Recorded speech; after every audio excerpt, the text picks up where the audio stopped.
Saudara, Anda menyaksikan Breaking News Kompas TV, di mana hari ini merupakan sepekan dari proses evakuasi dari runtuhnya pondok pesantren Al-Hozini di Sidoarjo, Jawa Timur. Yang Anda saksikan hari ini merupakan visual terbaru.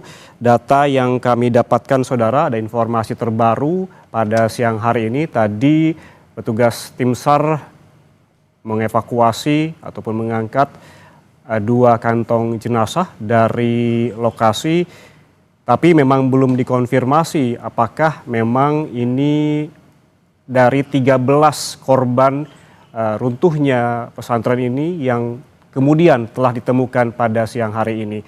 Karena memang biasanya petugas tim SAR memberikan keterangan setelah itu dengan jumpa pers. Namun kita tunggu begitu, saudara, karena memang informasi terbaru yang kami dapatkan, data dari korban terakhir yang diinformasikan oleh petugas BNPB adalah 53 orang meninggal dan 13 orang masih hilang.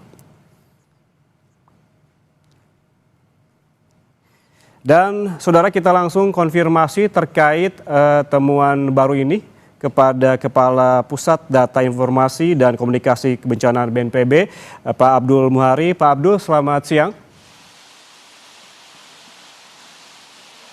Selamat siang, Mas. Pak Abdul, bisa dikonfirmasi dan juga dijelaskan tadi informasi terbaru ada dua kantong jenazah yang dibawa dari TKP. Seperti apa penjelasannya, Pak? Ya, sebelumnya saya luruskan untuk data. Jadi per pagi tadi kita melakukan press conference, itu ada 159, 74 selamat, 50 meninggal, dan 5 lagi itu body parts.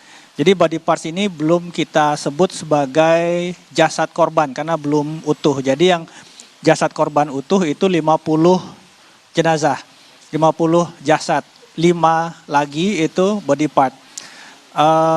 Kemudian pada pencarian siang ini memang kita fokuskan, kalau bisa dilihat di visual di belakang, ini adalah tampilan real time dari apa yang sedang dilakukan oleh tim SAR. Ada tinggal 2 segmen lagi.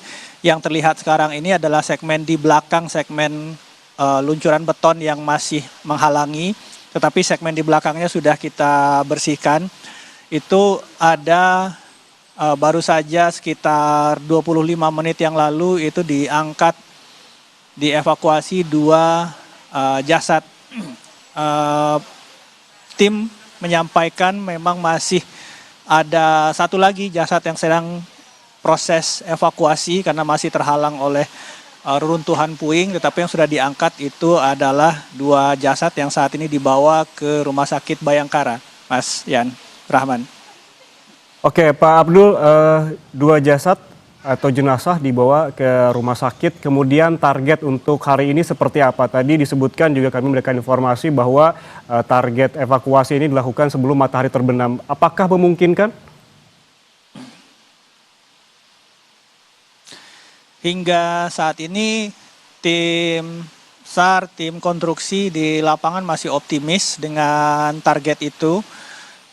Deputi 3 Tanggap Darurat BNPB juga tadi mengarahkan langsung karena berasal dari Kesatuan Zeni TNI, itu juga sudah mengarahkan langsung operasi pengangkatan puing di hari ke-7 operasi SAR ini.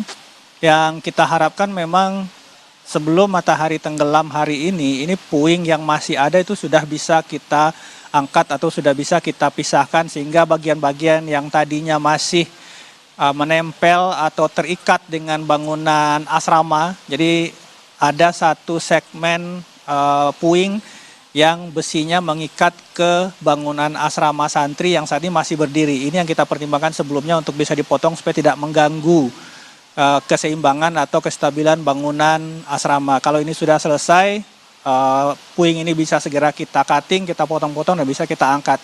Kami optimis sisa 11 kalau ditambahkan dari 2 yang ditemukan siang ini, sisa 11 dari data absensi santri yang kita punya, itu kalau puing sudah kita angkat, kami optimis itu bisa dievakuasi atau bisa ditemukan, Mas Yan Rahman.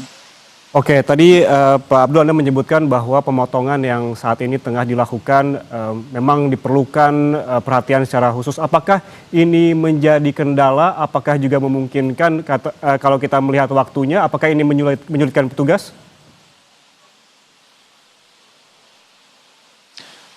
Tidak menyulitkan karena saat ini saya sendiri sudah melihat situasi di lapangan. Seperti tadi saya sampaikan juga, tim di lapangan optimis itu bisa kita lakukan. Seperti terlihat juga visual di belakang saya, ini adalah tayangan real time situasi di lapangan, alat berat terus bekerja dan kita optimis melihat kecepatan dari pembongkaran atau pemotongan segmen yang di belakang segmen yang ada di layar saat ini, itu hanya sekitar 2 jam itu bisa selesai dipotong dan saat ini sudah bertahap diangkat. Jadi kami masih optimis nanti sore insya Allah mohon doanya semua kita bisa selesaikan operasi ini.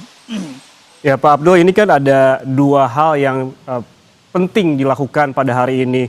Yang pertama adalah proses evakuasi terhadap korban. Tadi disebutkan ada 2 jenazah yang baru ditemukan, artinya masih ada 11 lagi yang masih hilang dan juga proses pembersihan. Bagaimana strateginya untuk melakukan ini, pembersihan dan juga proses evakuasi?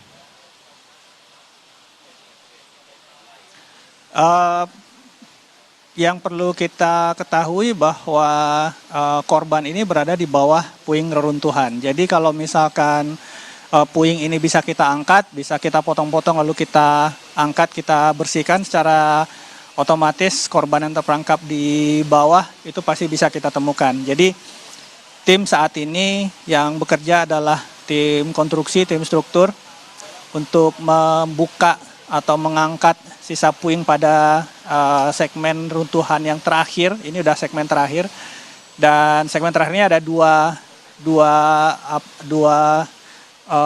posisi yang berbeda tapi masih saling terikat. Yang posisi yang di belakang dari gambar yang masih ada saat ini itu sudah kita bersihkan. Di bawah itu yang kita baru saja menemukan 2 jasad korban. Yang kita harapkan begitu ini sudah selesai dibersihkan, kita pindah ke segmen runtuhan yang paling depan dan yang paling dekat dengan pintu masuk. Dan kalau mengingat tadi waktu pembongkaran yang kita perlukan dari jam 11 sampai jam 1 itu bisa selesai, kami optimis nanti sore bisa kita selesaikan. Jadi puingnya kita potong-potong, kita angkat, begitu puing reruntuhan ini bisa kita angkat secara otomatis korban pun bisa kita evakuasi. Mas Yan Rahman. Oke, Pak Abdul, tadi kita juga mendapatkan informasi dari tim SAR bahwa hari ini begitu pencarian korban dilakukan secara maksimal dan mengerahkan seluruh tenaga. Apa maksudnya? Apakah semua petugas betul-betul dikerahkan seluruhnya pada hari ini? Iya, sebenarnya petugas seluruh personil ini sudah bekerja 24 jam ya, shift-shiftan. Dan saat ini juga tidak ada jeda makan siang sama sekali, alat nggak boleh berhenti, jadi personil bisa berganti tapi alat harus jalan terus. Jadi personil saling shifting untuk menutup supaya waktu kita bisa kita optimalkan. Jadi ini yang tadi disebut oleh Basarnas bahwa ini kita akan optimalkan seluruh sumber daya. Alat tidak boleh berhenti bekerja, personil bisa berganti tapi alat harus tetap bekerja sampai nanti pekerjaan ini kita selesaikan, Mas Yanwar. Mas ya, petugas melakukan pembersihan dan juga proses evakuasi secara maksimal. Namun bagaimana skenarionya jika memang sampai pukul 00 nanti malam begitu masih ada yang belum ditemukan? Apakah masih ada potensi pencarian diperpanjang hingga besok paling tidak? Ya, tentu saja target dari operasi pencarian ini harus selesai. Artinya semua korban atau semua catatan atau semua tempat yang berpotensi merupakan tempat korban terperangkap itu bisa kita bersihkan. Nah ini kalau misalkan ternyata tidak selesai sampai jam 00 tentu akan kita teruskan. Tadi malam juga ada korban yang kita temukan pada pukul 2 hingga 3 dini hari. Artinya di sini tim pencari seluruh personil itu benar-benar all out supaya ini bisa segera kita selesaikan. Jadi kalau misalkan nanti sore hari atau sampai pukul 00 itu masih ada segmen-segmen yang belum bersih, tentu akan kita selesaikan, Mas Yan Rahman. Oke, karena ini ada kekhawatiran begitu dari pihak keluarga apabila memang tidak selesai sampai nanti malam, bagaimana nasibnya begitu? Berarti memang bisa dapat dikonfirmasi apabila ada korban yang masih belum ditemukan hingga nanti malam, masih ada kemungkinan untuk melanjutkan pencarian begitu ya, bisa dikonfirmasi seperti itu ya Pak? Benar, jadi pada prinsipnya ini kan korban terperangkap itu cuma satu site, satu titik, satu gedung, satu rumah ya. Jadi saat ini posisi titik pencarian ini masih ada beberapa tempat yang masih ditutup oleh runtuhan puing. Nah tentu saja fokus kita mengangkat runtuhan puing ini supaya korban terekspos dan kita bisa evakuasi. Jadi kalau misalkan runtuhan puing ini sudah bisa kita bersihkan semua, tentu ini sudah rata dengan tanah, artinya daerah kejadian, daerah bencana, daerah operasi pencarian itu sudah bersih.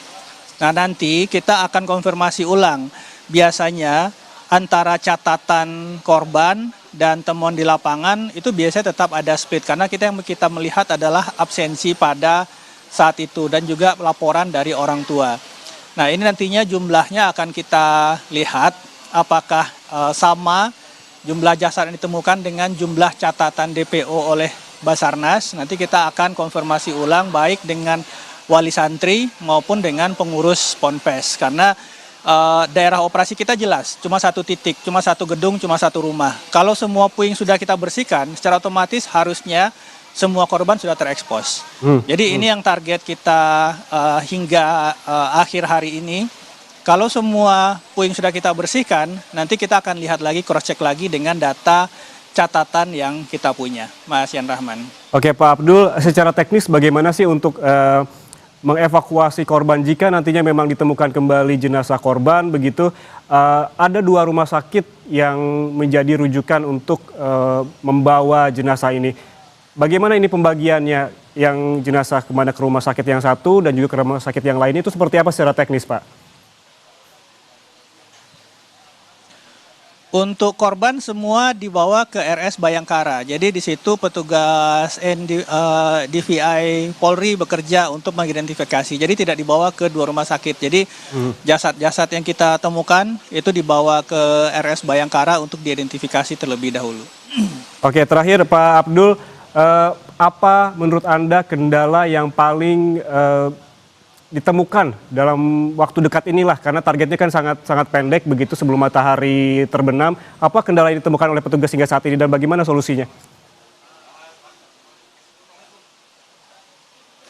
Ya, saya sendiri baru saja dari dalam site operasi, saya sendiri tidak melihat ada kendala teknis yang benar-benar akan menjadi penghambat dari tercapainya target kita siang ini. Memang ketika kemudian tim struktur ketika menghancurkan puing, membelah atau mengcutting lempengan-lempengan coran beton itu kemudian melihat ada ekspos korban, maka proses cutting dihentikan. Tim SAR, tim dari DVI mengambil jasad korban, kemudian mengevakuasi membawa ke RS Bayangkara. Begitu korban sudah diangkat, maka proses cutting berjalan kembali. Ini stepping tahapan-tahapan proses yang kita lakukan pada hari ini. Jadi secara teknis, alat, perangkat, personil masih sangat optimal. Kami hanya mengharapkan dukungan doa dari masyarakat semua supaya proses ini bisa benar-benar kita selesaikan di hari ini. Mas Yan Rahman. Harapan dan juga doa tentunya diucapkan oleh bukan hanya keluarga korban dan juga warga seluruhnya di Indonesia agar para petugas gabungan juga dapat bekerja secara maksimal. Terima kasih atas waktunya bersama kami di Breaking News Kompas TV. Abdul Muhari, Kepala Pusat Data Informasi dan Komunikasi Kebencanaan